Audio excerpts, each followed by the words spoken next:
Hello guys, welcome to my channel. நான் உங்கள் யுவராஜ். நீங்கள் பார்த்து கொண்டிருப்பது யூ சீரியஸ் யுவராஜ். அனைவருக்கும் வணக்கம். இன்னைக்கு நம்ம சேனல் எதை பற்றி பார்க்க போறோம்னா 80வது சுதந்திர தினம். இதை பற்றி தான் டீட்டெயிலாக பார்க்க போகிறோம். அனைவருக்கும் என்னுடைய இனிய 80வது சுதந்திர தின நல்வாழ்த்துக்கள் சொல்லிக்கிறேன்.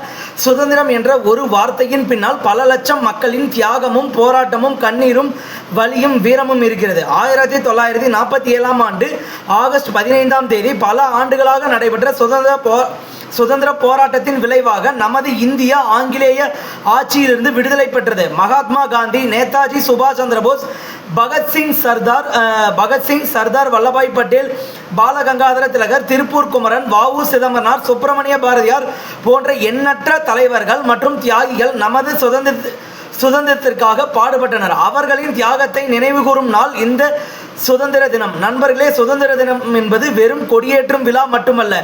நாம் சுதந்திரமாக வாழ்கிறோம் என்றால் அதற்கான பொறுப்பும் நமக்கு இருக்கிறது. நாட்டின் சட்டத்தை மதிப்பது, சுற்றுச்சூழலை பாதுகாப்பது, பொது சொத்துக்களை பாதுகாப்பது, பெண்களை மதிப்பது, குழந்தைகளுக்கு நல்ல கல்வி வழங்குவது, ஊழலை எதிர்ப்பது, சமூகத்தில் ஒற்றுமையை வளர்ப்பது, இவை அனைத்தும் ஒரு நல்ல குடிமகனின் கடமைகள்.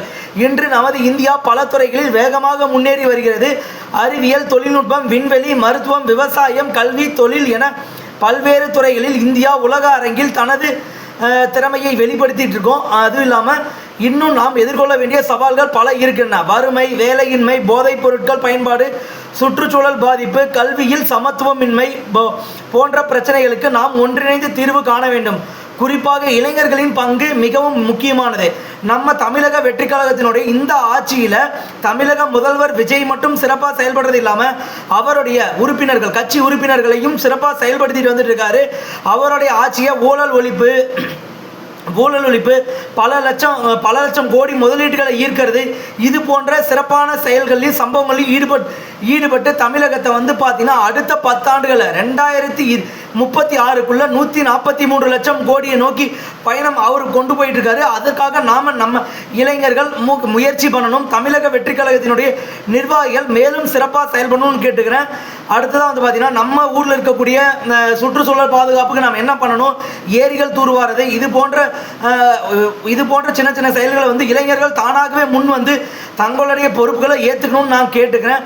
அதுவும் இல்லாமல் முக்கியமாக பார்த்தீங்கன்னா பள்ளி கல்லூரிகளில் படிக்கக்கூடிய இளைஞர்களுக்கு விளையாட்டு போட்டி, இது போன்ற செயல்களில் ஊக்கப்படுத்தி கட்டுரை போட்டி, பேச்சு போட்டி, இதில் எல்லாமே நம்ம தமிழக மக்கள், நம்ம ஊரில் இருக்கக்கூடிய இளைஞர்களை இன்னைக்கு நாமக்கல் மாவட்டம் திருச்செங்கோடு வட்டம் மல்லசமுத்திரம் பகுதியில் இருக்கக்கூடிய பெரியகொல்லப்பட்டி, சின்னகொல்லப்பட்டி பகுதியில் இருக்கக்கூடிய இளைஞர்கள் அந்த ஊர்களில் இருக்கக்கூடிய குழந்தைகளை அப்ரோச் பண்ணி அவங்களுக்கான ஊக்கப்படுத்துறது, பேச்சு போட்டு, இது மாதிரியான சின்ன சின்ன அப்ரோச்சஸ் பண்ணி குழந்தைகளுக்கு இப்படி பிரீஃபாக அவங்களுக்கு விளையாட்டு போட்டி, இதெல்லாம் அவங்களுக்கான எக்ஸ்ட்ரா கரிக்குலர் ஆக்டிவிட்டிஸ், அவங்களுக்கான முக்கியத்துவத்தை எக்ஸ்பிளைன் பண்ணி இன்றைக்கி ஒரு மிகப்பெரிய அவேர்னஸ் கிரியேட் பண்ணியிருக்காங்க.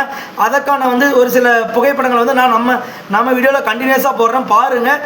இது போன்ற உங்கள் பகுதியிலும் நீங்கள் செயல்பட்டால் தமிழக வெற்றி கழகம் அடுத்தடுத்த கட்டத்தில் வெற்றி அடைகிறதுக்கான ஒரு முக்கியமான பங்கு இருக்குன்னு சொல்லி நான் கேட்டுக்கிறேன். எனிவேஸ், நம்ம டாபிக்குள்ள வந்துடும். இன்றைய இளைஞர்கள் தான் நாளைய இந்தியாவின் எதிர்காலம். நாம் சமூக வலைதளங்களில் நேரத்தை செலவிடுவதோடு மட்டும் நின்று விடாமல் அறிவை வளர்த்து கொள்ள வேண்டும், திறமைகளை வளர்த்து கொள்ள வேண்டும், புதிய தொழில்நுட்பங்களை கற்றுக்கொள்ள வேண்டும், நாட்டின் வளர்ச்சிக்கு நம்மால் முடிந்த பங்களிப்பை செய்ய வேண்டும். ஒரு சிறிய நல்ல செயலும் நாட்டின் வளர்ச்சிக்கு மிகப்பெரிய பங்களிப்பாக மாறும். நாம் அனைவரும் சாதி, மதம், மொழி, பிராந்தியம் போன்ற வேறுபாடுகளை கடந்து நாம் அனைவரும் இந்தியர்கள் என்ற ஒரே உணர்வுடன் வாழ வேண்டும்னு சொல்லிக்கிறேன். அடுத்தது, நாம் தேசிய கொடியின் 3 நிறங்களும் நமக்கு ஒரு செய்தியை வழங்கின. காவி தியாகத்தையும் தைரியத்தையும் நினைவுபடுத்துகிறது, வெள்ளை அமைதியையும் உண்மையும் குறிக்கிறது, பச்சை வளத்தையும் உணர்ச்சியையும் குறிக்கிறது, நடுவில் இருக்கும் அசோக சக்கரம் நாம் எப்போதும் முன்னேறி கொண்டே இருக்க வேண்டும் என்பதை நினைவூட்டுகிறது. எனவே இந்த சுதந்திரத்தில் நாம் ஒரு உறுதி எடுத்துக்கொள்ள வேண்டும். நாட்டை நேசிப்போம், நாட்டின் சட்டத்தை மதிப்போம், சுற்றுச்சூழலை பாதுகாப்போம், போதைப் பொருளை எதிர்ப்போம், கல்விக்கும் அறிவுக்கும் முக்கியத்துவம் கொடுப்போம், ஒற்றுமையுடன் வாழ்வோம், இந்தியாவின் வளர்ச்சிக்கு நம்மால் முடிந்த பங்களிப்பை செய்வோம். நமது முன்னோர்கள் நமக்கு சுதந்திரமான இந்தியாவை வழங்கினர். அடுத்த தலைமுறைக்கு இன்னும் சிறந்த இந்தியாவை வழங்குவது நமது பொறுப்பு.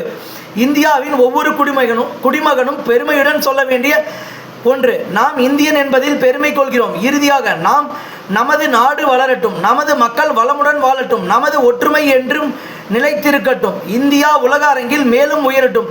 ஜெய்ஹிந்த், வந்தே மாதரம்னு சொல்லி யூ சீரியஸ் யுவராஜ் சார்பாக அனைவருக்கும் இனிய 80வது சுதந்திர தின நல்வாழ்த்துக்கள் சொல்லிடுறேன். மக்களை என்னோட சேனல் சப்ஸ்கிரைப் பண்ணி வச்சுக்கோங்க. இது போன்ற முக்கியமான தகவல்களுக்கும் தாவேகாவோட முக்கியமான செய்திகளுக்கும் நம்ம சேனல் சப்ஸ்கிரைப் பண்ணி வச்சுக்கோங்க. பெல் ஐக்கானையும் கிளிக் பண்ணி வச்சுக்கோங்க. அடுத்த வீடியோவில் பார்க்கலாம். Thank you guys. பின்வருமாறு நம்ம பகுதியில் பண்ண சின்ன சின்ன இளைஞர்கள் குழந்தைகள் வந்து அப்ரோச் பண்ணுறது, பெரிய அளவில் அவங்களுக்கான பரிசு போட்டி கொடுத்து அவங்களுடைய கல்வித்திறனும் எக்ஸ்ட்ரா கரிக்குலர் ஆக்டிவிட்டீஸும் மென்மேலும் வளர்கிறதுக்காக பண்ணியிருக்கோம். அதை வந்து உங்களுடைய சின்ன ஆதரவு கொடுத்து அந்த வீடியோ ஃபுல்லாக பாருங்கள். நன்றி, வணக்கம். Thank you guys. தேங்க்யூ. என் நெஞ்சில் குடியிருக்கும்